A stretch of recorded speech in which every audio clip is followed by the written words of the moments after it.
Hello everybody, I'm back with another knife review. As you can see in front of us, I have the Utilitac 2 from Ontario Knife Company today. It is a Joe Pardue design. So let's go and get rid of the box here. And here's the knife itself. I'm going to go and post the specs right above the knife right now. Please pause the video and read through the specs and also through the size comparisons. Alright, so let's go move the knife into the middle here.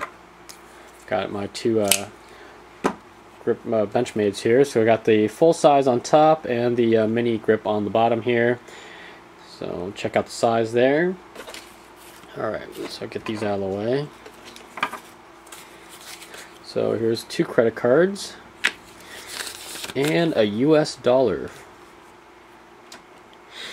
Alright, so let's get rid of this and we'll do one more size comparison. Excuse me, and that would be the palm of my hand. As you can tell, it's a pretty decent sized knife. I'd say about average. Handle ergonomics is where this knife actually shines. You can probably just tell even without me holding on to the knife that the handle would be very, very comfortable to hold on to, and you'd be right. With the dual swells here and a slightly curved back, it just fits just perfectly in your hand. I mean, it's very, very nice feeling, and in my case, this is perfect size for my hands. I have medium to I got medium to large hands, I guess. At any rate, check out the jimping on this thing. It looks nice, but it's not very functional. I think the coating on the blade actually kind of rounded out all the, or made the jimping a little bit too thick and rounded. So, same with the handles here. The file work here again looks very nice, but you know, it's kind of useless. I mean, it provides some bit of traction, but I would not really rely on it for any of it. What does provide good traction is the G10 handles, and if I zoom in really close here, you can see the little patterns on there. So they do make another model of the Utilitac 2 that features like really deep grooves and cuts into the handle scale that provides more traction. So I think it's the same price too. I'm not really too sure, but you know, look it up on Google or something like that. But yeah, they do make another one. Excuse me.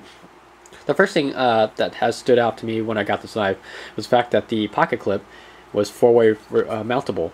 And this is something I wish all knife companies would do, is you know, give us more carry options for the pocket clip itself. I mean, if not 4-way, then at least 2-way. You know, either a 2-way for left and right, or you know, 2-way for, you know, tip up, tip down. You know, something. So 1-way, if the pocket clip is non-reversible, I think you know, that's just kind of BS, because I know there's plenty of places on the handle they can just tap into to make, you know, extra holes. I mean, that's not going to be a huge deal. You will see there's a big a backspacer on here, so it would have been a flow-through design, but you know, they covered it up, so this is about as much as it flows through right there. This is one of the very first knives I own that actually has a lanyard for this price range. I mean, this is pretty good. So I think it's kind of nice, and to have extra features on a knife, and you know, get more bang for your buck basically. But it does have a adjustable pivot screw. Actually, you probably won't need to adjust it because this thing swings pretty easily, and I'll show you that in a second here. It is a liner lock, and you can tell it's locking at about 50% mark or so. I mean, the liner lock is decently stiff too. It's actually not very easy to disengage it, which I kind of like. You know, it's got good feedback on there. And the one thing I really do like about the knife is the blade detent. Watch this. I'm shaking this thing as hard as I can, and I can't get the blade to come out. But yet, when you go to push on the thumb studs, the blade comes out nice and smooth. This is excellent. This is like a prime example of what a folding knife, the blade detent and the you know, smoothness of the deployment should be like. You know, you shouldn't have to fight with the blade to deploy it. You know, but yet you shouldn't just pull it out of your pocket and have the blade to swing out freely without you wanting it to. So very, very nice. So while we're on the subject, here is the thumb studs here. You can tell the blade's actually kind of thin, but the thumb studs are very nice, and they're very nicely stepped too, so when you go to push on it, it comes right out. So very, very nice. Let's hit the blade here for a second. Oh, actually, before I do that, I'm sorry, I forgot to show you too. There's a small bit of jimping on the liner lock here, or locking bar, I mean. Is very nice, because you know, when you go to push on it, your fingers won't slip off of it. So I thought that was a very nice feature on there. Okay, onto the blade. It does say Utilitac 2 on it. collector's first production run on the blade. I didn't realize that when I bought it. I thought, I thought these knives have been out for a while.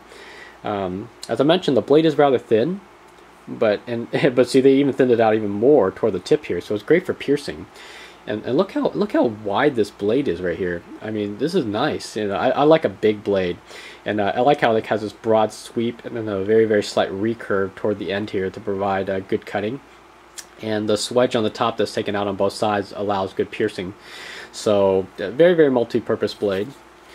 On the back you'll find Joe Pardue's logo on there. It is made in Taiwan.